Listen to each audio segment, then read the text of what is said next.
Welcome to my educational channel. आज के class में मैं क्लास 12 के मैथ्स का chapter number 1 relations and functions start करने जा रहा हूं। रिलेशंस एंड फंक्शंस का आज का यह लेक्चर नंबर 1 है और इसके और भी कई सारे लेक्चर्स अभी आएंगे। तो आइए आज का लेक्चर स्टार्ट करते हैं। तो जैसा कि यहाँ पर जो चैप्टर का नाम है relations and functions. Relations and functions ये दो डिफरेंट टॉपिक्स हैं। हम बारी बारी से इन दोनों टॉपिक्स को स्टडी करेंगे। तो सबसे पहले हम यहाँ पर रिलेशंस के टॉपिक्स को स्टडी करेंगे। तो रिलेशंस के टॉपिक्स को स्टडी करने के लिए आपको सेट्स के सारे कॉन्सेप्ट्स अच्छी तरह से मालूम होने चाहिए। तो यहाँ पर हम उन सेट्स के सारे कॉन्सेप्ट्स को संक्षेप में जानेंगे। तो आइए स्टार्ट करते हैं आज का लेक्चर। तो सबसे पहले हम सेट्स के बारे में जानते हैं कि सेट्स क्या होते हैं। मैथमेटिक्स में किसी भी well defined collections of objects को सेट कहा जाता है। मतलब किसी भी तरह का कलेक्शंस ऑफ ऑब्जेक्ट्स हो, बट वो सिर्फ वेल डिफाइंड होनी चाहिए। तो इसे हम सबसे पहले डिफाइंड कर देते हैं। Any well defined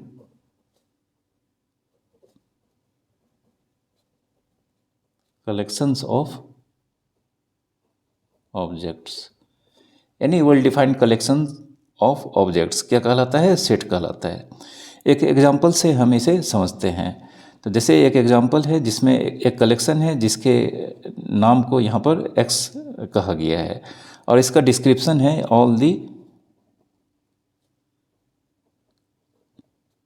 collection of vowels of English alphabets.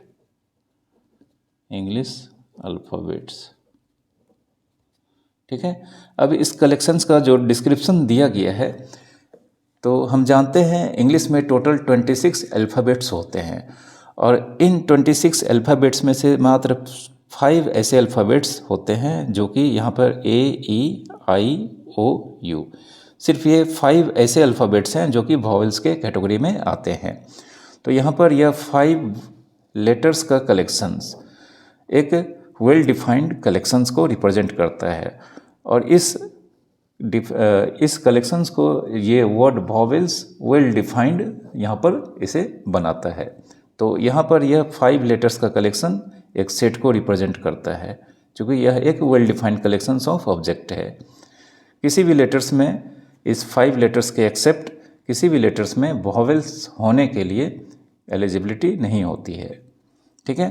तो यहाँ पर यह एक well defined collections of object को रिप्रेजेंट करता है, जिस कारण से यह एक सेट हुआ। अब सेट्स को डिनोट कैसे किया जाता है? तो सबसे पहले सेट्स को डिनोट करने के लिए हम उसे एक नेम देते हैं। तो सेट्स को हमेशा इंग्लिश के कैपिटल लेटर से नाम दिया जाता है, यानी कि name of a set always by capital letter. किसी भी सेट्स का नाम ऑलवेज इंग्लिश के कैपिटल लेटर से रिप्रेजेंट किया जाता है। जैसे यहाँ पर इस एग्जांपल में जो कलेक्शंस ऑफ ऑब्जेक्ट्स जिसे एक्स नाम दिया गया है, तो यह एक सेट को रिप्रेजेंट यहाँ पर करता हुआ मालूम हो रहा है। तो यहाँ पर अब हम किसी सेट्स को अगर हम लिखते हैं, डिनोट करते हैं, तो सबसे पहले हम उसके नेम को लिखते हैं। उसके बाद उस सेट्स के इनसाइड जितने भी कलेक्शंस में ऑब्जेक्ट्स होते हैं उस सारे ऑब्जेक्ट्स को हम यहाँ पर लिखते हैं AEIOU। जैसा कि इस एग्जांपल में इस सेट्स के अंडर 5 ऑब्जेक्ट्स के कलेक्शंस को रखा गया है। अब हर 2 ऑब्जेक्ट्स को डिफरेंट या डिस्टिंक्ट दिखने के लिए उनके बीच कॉमा यूज़ किया जाता है। ठीक है। एक बार जब हम सारे ऑब्जेक्ट्स को लिख लेते हैं तो उसे अच्छा दिखने के लिए उसके दोनों एंड से कर्ली ब्रैकेट से इनक्लोज्ड कर दिया जाता है। तो इस तरह से यहाँ पर यह सेट पूरी तरह से डिनोट या लिखा जा चुका है। ठीक है। अब किसी भी सेट्स के इनसाइड कलेक्शंस में जो भी ऑब्जेक्ट्स या मेंबर्स होते हैं वो उस सेट्स के एलिमेंट्स कहलाते हैं। ठीक है।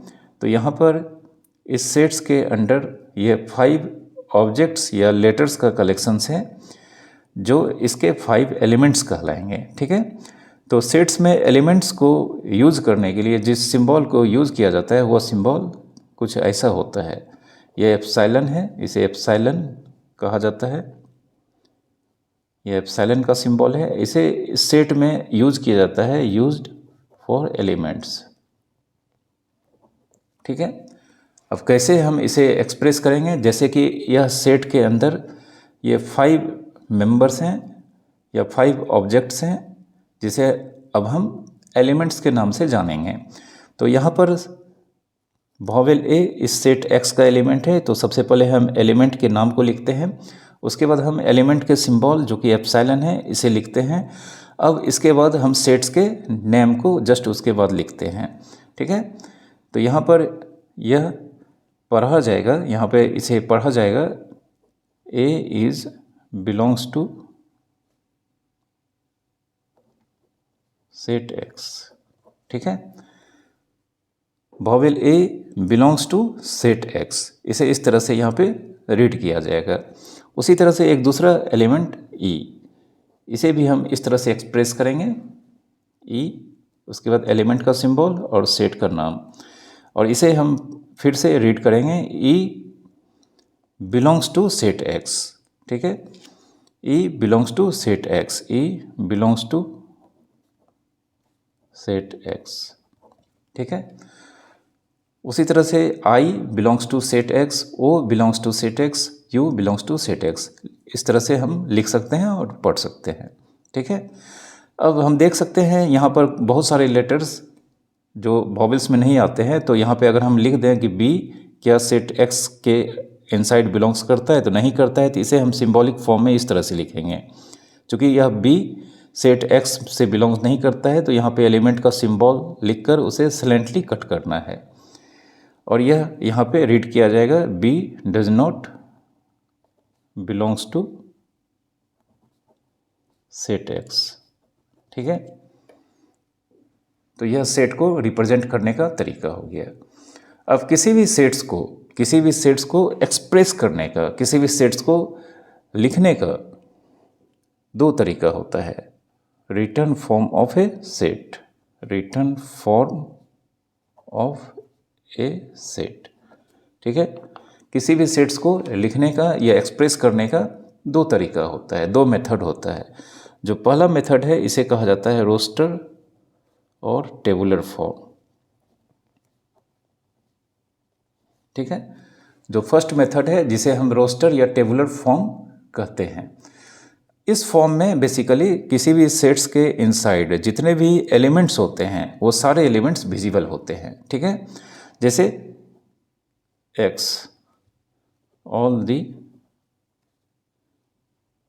vowels of English alphabet. Already हम इसे ऊपर में डिस्कस कर चुके हैं कि यह एक सेट्स को रिप्रेजेंट कर रहा है। अब यहाँ पर हम इस सेट को अगर हम रोस्टर या टेबुलर फॉर्म में लिखते हैं, तो सबसे पहले आपको मालूम है कि सेट्स के नेम को लिखा जाता है। तो रोस्टर फॉर्म या टेबुलर फॉर्म में जब किसी सेट्स को एक्सप्रेस किया जाता है, लिखा जाता है, तो उसके इनसाइड जितने भी एलिमेंट्स होते हैं वो सारे एलिमेंट्स विजिबल होते हैं। तो यहाँ पर ए, ई, आई, ओ, यू, ये सारे एलिमेंट्स इस सेट के इनसाइड यहाँ पर विजिबल दिख रहे हैं, यानी कि यह रोस्टर फॉर्म हो गया, इन रोस्टर फॉर्म। ठीक है, इस सेट एक्स को हमने यहाँ पर रोस्टर फॉर्म में एक्सप्रेस किया है। एक और एग्जांपल हम यहाँ पे लेते हैं, जैसे मान लेते हैं एक P, all the natural number less than 100। ठीक है, यहाँ पर एक सेट है जिसका कुछ डिस्क्रिप्शन इस तरह से दिया गया है। अब इसे हम अगर हम रोस्टर या टेबुलर फॉर्म में लिखेंगे जिसमें सेट्स के सारे एलिमेंट्स विजिबल होते हैं, तो यहाँ पर चूँकि हमें पता है कि नेचुरल नंबर जो लेस देन 100 है वो 1 से स्टार्ट होंगे, तो 1 2 3। ठीक है, तो ऐसा यहाँ पे अगर हम 100 तक लिखेंगे इस सेट्स के अंदर सारे एलिमेंट्स को, तो बहुत ज़्यादा टाइम कंज्यूम होगा। तो इससे बचने के लिए इसके फर्स्ट 3 या 4 एलिमेंट्स लिखा जाता है, उसके बाद फिर कॉमा यूज़ करके 3 डॉट यूज़ किया जाता है और फिर कॉमा यूज़ करके इसके लास्ट एलिमेंट को लिखा जाता है और उसके बाद कर्ली ब्रैकेट से इनक्लोज कर दिया जाता है। ठीक है, तो इस तरह से इस सेट पी को यहाँ पर हमने किस फॉर्म में, रोस्टर फॉर्म में, रोस्टर या टेबुलर फॉर्म में एक्सप्रेस कर दिया है। ठीक है, अब एक दूसरा फॉर्म, इसी सेट्स को अगर हम एक दूसरे फॉर्म में एक्सप्रेस करना चाहेंगे तो उसका नाम है रूल और सेट बिल्डर फॉर्म। ठीक है,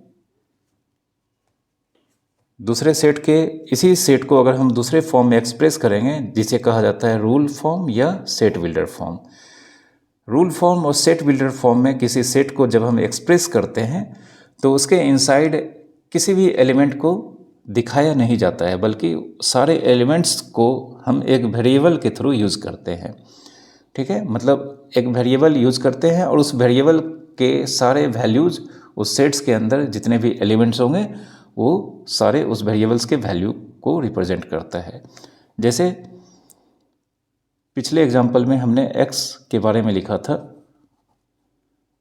all the vowels of English alphabet. ठीक है, इसे हम अगर सेट बिल्डर फॉर्म में लिखेंगे तो उसके लिए हमें एक वेरिएबल यूज़ करना होगा और वह वेरिएबल सारे वॉवेल्स को रिप्रेजेंट करेगा। तो यहाँ पर हम एक वेरिएबल लेते हैं x, जनरली वेरिएबल x ही लिया जाता है, आप x, y, z जो भी ले सारा चलेगा। उस वेरिएबल्स को हम यहाँ पे मैंने वेरिएबल x लिया है, उसके बाद कॉलन यूज़ किया जाता है और उसके बाद उस वेरिएबल को फिर से लिख कर उसका डिस्क्रिप्शन लिखा जाता है कि वह क्या है, किसके वैल्यूज़ को रिप्रेजेंट करता है। तो यहाँ पे चूँकि इस एग्जांपल में जो भी वेरिएबल्स यहाँ पे x है, ये सारे वेरिएबल्स वॉवेल्स को रिप्रेजेंट करते हैं, जो कि इंग्लिश अल्फ़ाबेट्स के वॉवेल्स को रिप्रेजेंट करते हैं। तो x is vowel of English alphabet. ठीक है, तो इस तरह से यह सेट बिल्डर फॉर्म में यहाँ पे एक्सप्रेस किया गया है। सेट बिल्डर फॉर्म में यहाँ पर इस सेट x को एक्सप्रेस किया गया है। आप देख सकते हैं कि यहाँ पर इस फॉर्म में सेट्स के किसी भी एलिमेंट्स को यहाँ पर सेट्स के इनसाइड नहीं देखा जा सकता है।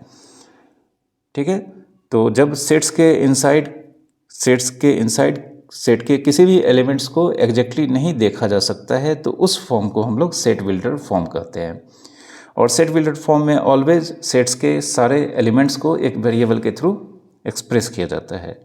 ठीक है, उसी तरह से हम यहाँ पर सेट पी को, ये जो सेट पी है इसे हम यहाँ पे अगर हम सेट बिल्डर के फॉर्म में लिखेंगे तो कुछ इस तरह से लिखाएगा, y इज नेचुरल नंबर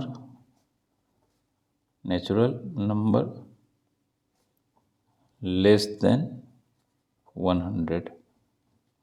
ठीक है, इसे पढ़ा जाता है set p is all element of y such that, colon के लिए सच डेट वर्ड यूज़ करेंगे, such that y is a natural number less than 100। ठीक है, तो इस तरह से हमने यहाँ पर सेट्स के रिप्रेजेंट करने के दो फॉर्म को जाना। ठीक है, अब सेट्स के टाइप्स ऑफ सेट्स। ठीक है, तो on the basis of number of elements there are 2 types of sets, मतलब सेट्स के अंदर कितने एलिमेंट्स हैं उसके बेसिस पे सेट्स के 2 टाइप्स होते हैं।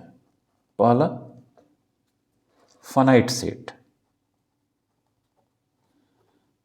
सेट और दूसरा इनफाइनाइट सेट्स। ठीक है, finite set and infinite sets, ये सेट्स के 2 टाइप्स होते हैं। तो सबसे पहले फाइनाइट सेट्स क्या होता है, किसी भी सेट्स में अगर नंबर ऑफ एलिमेंट्स को काउंट किया जा सकता है।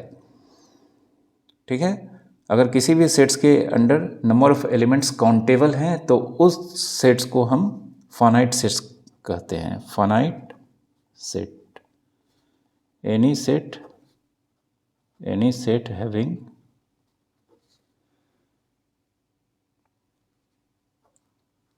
फाइनाइट नंबर ऑफ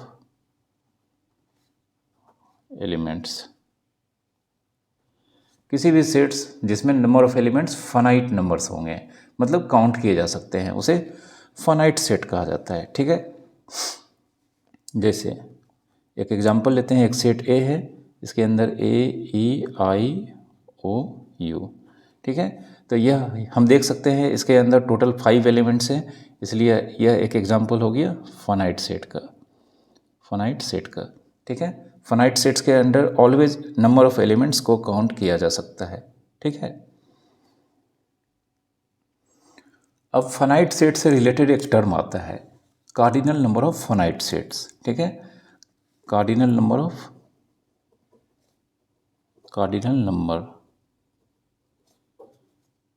और order of finite sets.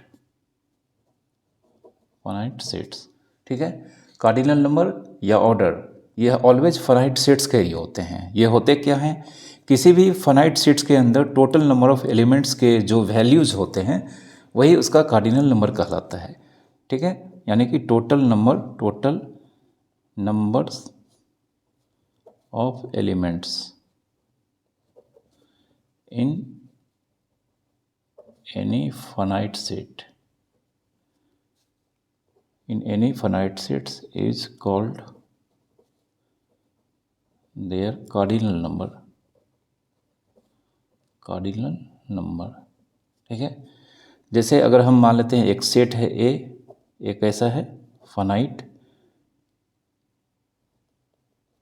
Set, एक सेट है ए, ये फाइनाइट सेट है, इसके कार्डिनल नंबर के लिए सिंबल जो डिनोट करते हैं उसका कुछ इस तरह से होगा, कार्डिनल नंबर ऑफ ए।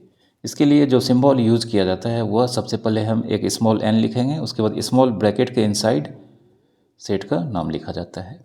ठीक है, तो यह कार्डिनल नंबर या ऑर्डर ऑफ ए इसे कहा जाता है। जैसे एक एग्जांपल हम लेते हैं, example A, x is a natural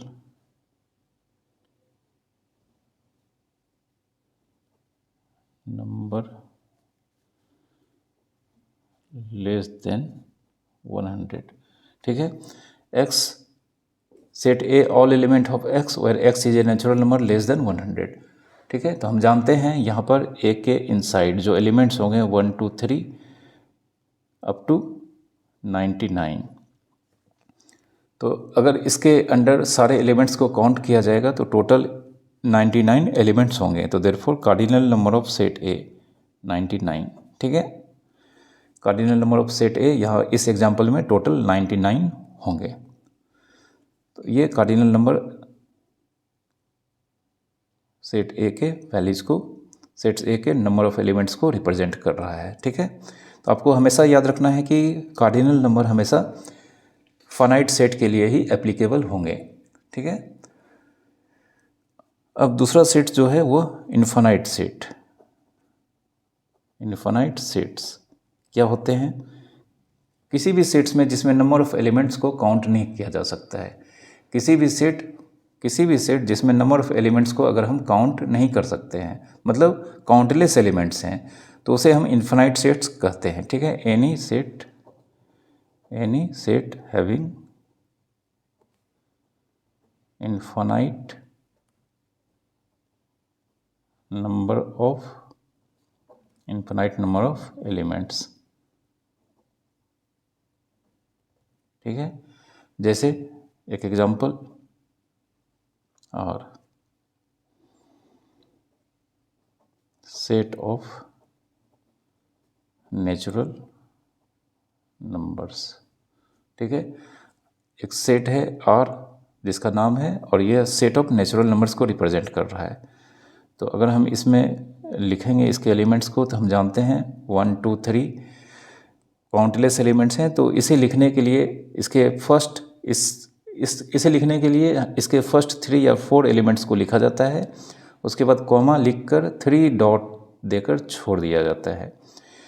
किसी भी सेट्स को अगर हम इस तरह से लिखते हैं, उसके आगे या पीछे 3 डॉट्स लगा हो और उसके बाद किसी भी एलिमेंट का लास्ट में अगर वैल्यू नहीं लिखा गया हो तो वह इन्फिनाइट सेट्स को रिप्रेजेंट करता है। ये 3 डॉट्स शो कर रहा है कि इसके इनसाइड जो एलिमेंट्स हैं वो एंडलेस हैं, ख़त्म नहीं होने वाले हैं। ठीक है, तो यह एग्जांपल हो गया इन्फिनाइट सेट का।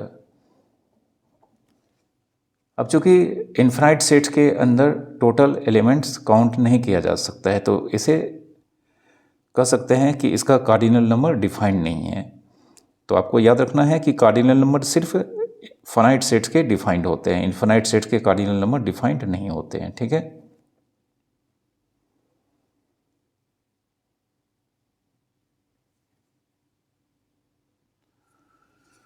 अब यहाँ पर हम कुछ इम्पोर्टेंट कन्वेंशनल सेट्स के बारे में और उसके सिंबल्स के बारे में पढ़ेंगे।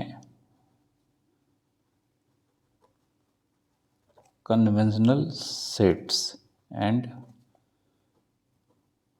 There conventional symbols. ठीक है, कन्वेंशनल सेट्स मीन्स वो सेट्स जो हम लोग अपने आसपास हमेशा यूज़ करते हैं, मतलब नंबर्स के सेट्स।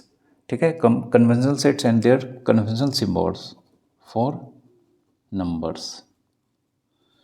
ठीक है, ये सब नंबर्स के बारे में है, मतलब जो नंबर्स हम लोगों के आसपास डेली लाइफ में यूज़ होते हैं, फ्रीक्वेंटली यूज़ होते हैं, तो वो सारे सेट्स कन्वेंशनल सेट्स कहलाते हैं और उसके सिंबल्स कन्वेंशनल होते हैं। कन्वेंशनल मीन्स उसके सिंबल्स ही उसकी पहचान होती हैं। तो सबसे पहला सेट्स इस कैटेगरी में जो आता है वह उसे नाम दिया गया है, उसे सिंबल दिया गया है N. N set of natural number, set of natural numbers और नेचुरल्स। नेचुरल नंबर्स को सिर्फ एक वर्ड नेचुरल से भी रिप्रेजेंट किया जाता है मैथमेटिक्स में। ठीक है, हम जानते हैं कि नेचुरल नंबर का सेट इन्फिनाइट सेट होता है, तो इसे एक्सप्रेस करने के लिए इसके फर्स्ट 3 या 4 एलिमेंट्स को हम लिखते हैं, उसके बाद कॉमा यूज़ करके 3 डॉट्स लिखकर इसे कर्ली ब्रैकेट से इनक्लोज कर देते हैं। ठीक है, तो ये नेचुरल नंबर को रिप्रेजेंट करता है। तो यहाँ पे ये एन का वैल्यू यहाँ पर रोस्टर फॉर्म में लिखा गया है। ठीक है, दूसरा जो इम्पोर्टेंट सेट है जिसे डब्ल्यू से रिप्रेजेंट किया जाता है, डब्ल्यू इसे सेट ऑफ होल नंबर्स, इसे सेट ऑफ होल नंबर्स के नाम से जाना जाता है और इसे शॉर्ट में सिर्फ होल्स भी बोला जाता है। होल नंबर्स को कंबाइंडली होल्स बोलते हैं। ठीक है, जैसा कि आपको पता ही होगा कि नेचुरल नंबर के फैमिली में सिर्फ ज़ीरो को अगर हम इंक्लूड कर देते हैं तो यह होल नंबर के फैमिली को फॉर्म करता है। तो यहाँ पर फिर से इसके 3 एलिमेंट्स 0 1 2 लिखकर यहाँ पे 3 डॉट लिखकर इसे हम कर्ली ब्रैकेट से इनक्लोज कर देते हैं, तो यह एक होल नंबर्स के रोस्टर फॉर्म को रिप्रेजेंट करता है। ठीक है, उसके बाद इसी कैटेगरी में जो आता है इम्पोर्टेंट सेट वह है Z और I। इसे Z से भी रिप्रेजेंट करते हैं और I से, और यह सेट ऑफ इंटीजर्स को रिप्रेजेंट कर रहा है, सेट ऑफ इंटीजर्स। ठीक है, इसका रोस्टर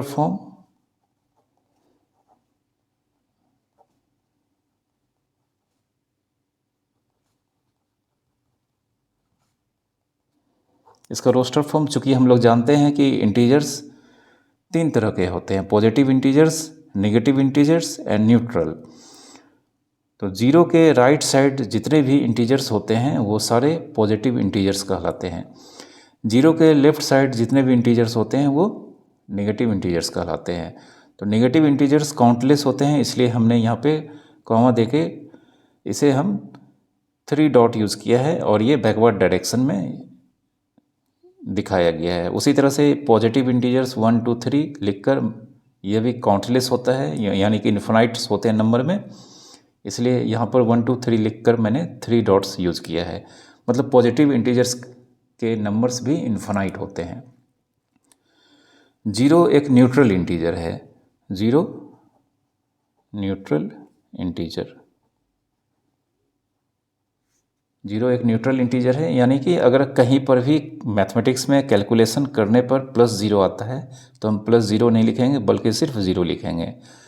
और अगर हम कैलकुलेशन करने के बाद -0 अल्टीमेटली रिजल्ट आता है तो उसे हम -0 नहीं सिर्फ 0 लिखेंगे, यानी कि 0 के पास कोई भी साइन नहीं होता है, इसलिए इसे न्यूट्रल इंटीजर कहा जाता है। ठीक है। अब फिर से अगर हम z लिखते हैं और इसके ऊपर प्लस का साइन छोड़ते हैं तो यह इंटीजर्स को ही रिप्रेजेंट करता है, लेकिन सिर्फ पॉजिटिव इंटीजर्स को रिप्रेजेंट करता है। तो set of positive integers, set of positive integers. ठीक है। तो सेट ऑफ पॉजिटिव इंटीजर्स, 0 के आफ्टर जितने भी इंटीजर्स हैं वो सब पॉजिटिव इंटीजर्स के सेट्स कहलाते हैं। तो 1 2 3। अगर आप यहाँ पर गौर करें तो सेट ऑफ पॉजिटिव इंटीजर्स और नेचुरल नंबर में कोई भी डिफरेंस नहीं है, इसे हम n भी लिख सकते हैं। ठीक है। फिर इसी कड़ी में अगला जो सिंबल है वो z, ऊपर में प्लस और नीचे में 0। तो यह set of non negative integers को रिप्रेजेंट करता है। Set of non negative integers, set of non negative integers को रिप्रेजेंट करता है। नॉन नेगेटिव इंटीजर्स कहने का मतलब सारे नेगेटिव इंटीजर्स को अगर हम इंटीजर्स के फैमिली से निकाल दें तो जो रेस्ट इंटीजर्स बचेंगे 0 1 2 3, ये सारे के सारे नॉन नेगेटिव इंटीजर्स के सेट्स कहलाते हैं। नॉन नेगेटिव मीन्स नेगेटिव को छोड़ देना है और बाकी सारे इंटीजर्स को यहाँ पर इंक्लूड करना है। तो यह नॉन नेगेटिव इंटीजर्स का रोस्टर फॉर्म हो गया या टेबुलर फॉर्म। ठीक है। इसके बाद आता है z माइनस, मतलब z इंटीजर्स है और इसके ऊपर अगर माइनस लगा है तो यह set of negative integers, set of negative integers, set of negative integers को रिप्रेजेंट कर रहा है। तो सेट ऑफ नेगेटिव इंटीजर्स हम जानते हैं -1 -2 -3, चूँकि यह इन्फिनाइट सेट्स होता है तो इसे इस तरह से हम एक्सप्रेस करेंगे रोस्टर फॉर्म में। नेक्स्ट z0 माइनस, यह set of non positive integers को रिप्रेजेंट करता है। Set of non positive integers, set of non positive integers को रिप्रेजेंट किया जाता है इस तरह से, इस सिंबल से। तो set of non positive integers means सारे पॉजिटिव इंटीजर्स को छोड़ने के बाद जो इंटीजर्स बचता है वो 0 -1 -2 -3। ठीक है। यह set of non positive integers का रोस्टर फॉर्म हो गया। ठीक है। नेक्स्ट जो इम्पोर्टेंट सेट आता है वो Q।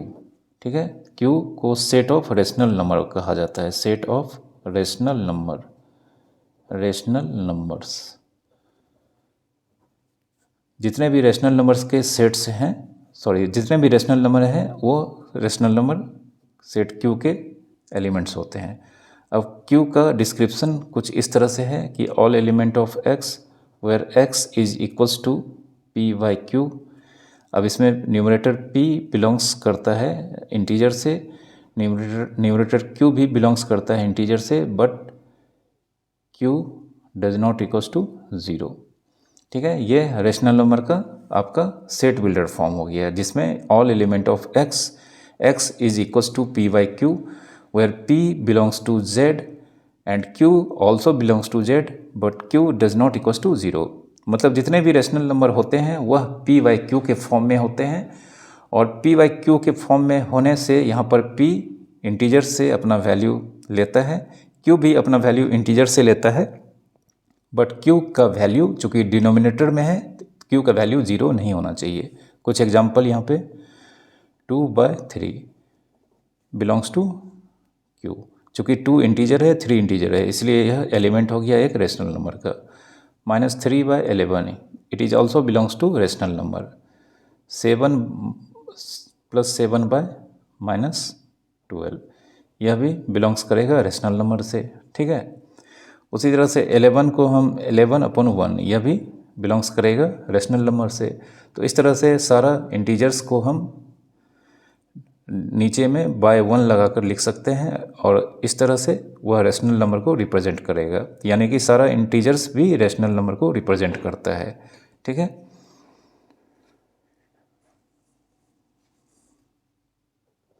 After that T set of irrational number, set of irrational numbers,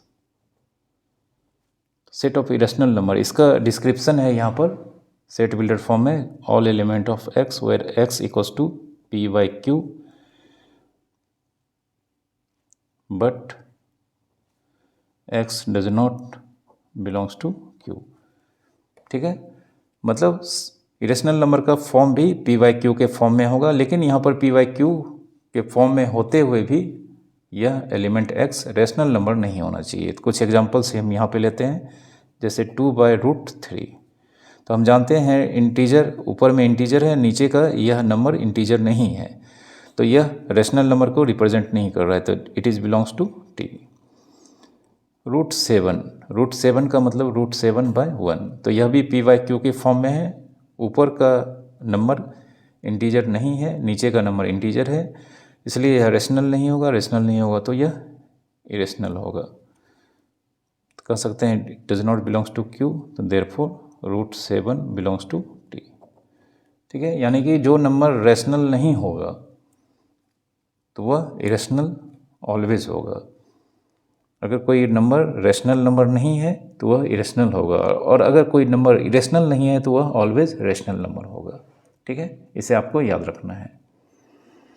मैं अभी भी आपको बता देना चाहता हूँ कि अगर आपको सेट्स के सारे कॉन्सेप्ट्स डेप्थ में और डिटेल्स में चाहिए तो आप मेरे क्लास 11th के सेट्स थ्योरी के सारे लेक्चर्स को देख सकते हैं। इससे आपको सेट्स के सारे कॉन्सेप्ट्स डेप्थ और डिटेल्स में मिल पाएंगे।